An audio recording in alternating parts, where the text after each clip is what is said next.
Hello বন্ধুরা, কেমন আছেন সবাই? আশা করি সকলে ভালো আছেন। আজকে আপনাদের একটি পুকুর দেখাতে নিয়ে আসলাম। এটা একটি পুরনো পুকুর। পুকুরটিতে কচুরিপানায় ভরে গিয়েছে। এই কচুরিপানার দু একটি ভালো উপকারিতা ছাড়া তেমন কোনো ভালো উপকার নেই। এই কচুরিপানা পুকুরের তেমন কোনো কাজে আসে না। এগুলো শুধুমাত্র গোখাদ্য হিসেবে কিছুটা ব্যবহার হয়, তাছাড়া পুকুরের বেশিরভাগ ক্ষতি হয়ে থাকে।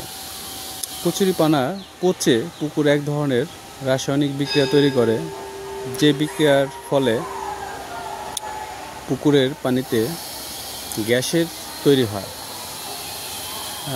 আর সেই গ্যাসের কারণে পুকুরে মাছ বাঁচতে পারে না। অতিরিক্ত গ্যাসের ফলে পুকুরগুলো আস্তে আস্তে গ্যাসের যে একটা বিষক্রিয়া আছে সেটার ফলে মাছগুলো মরে যায় এবং মাছগুলো তাদের যে প্রজনন প্রক্রিয়াটা সেটাও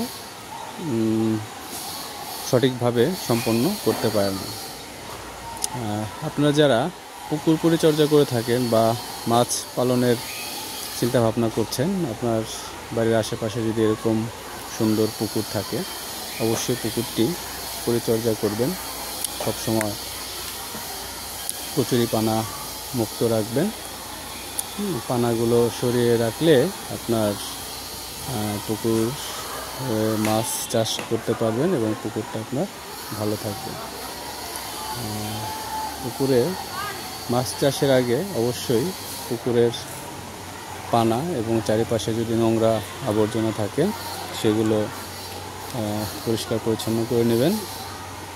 এবং পুকুরে যদি নিচে খুব বেশি কাদা হয়ে থাকে, দীর্ঘদিনের পচনশীল কোনো কিছু থেকে থাকে, সেগুলো পরিষ্কার করে নেবেন এবং একজন ভালো কৃষকের সাথে পরামর্শ করে পুকুরের যে আবর্জনা বা নোংরাগুলো আছে সেগুলো পরিষ্কার করবেন এবং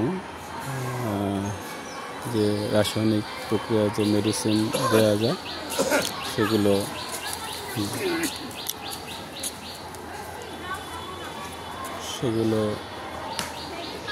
পরিষ্কার পরিচ্ছন্ন করে মাছ চাষ করবেন, তাহলে আপনার মাছ চাষ সফল হবে। ধন্যবাদ, ভালো থাকবেন। সকলের জন্য থাকলো শুভকামনা।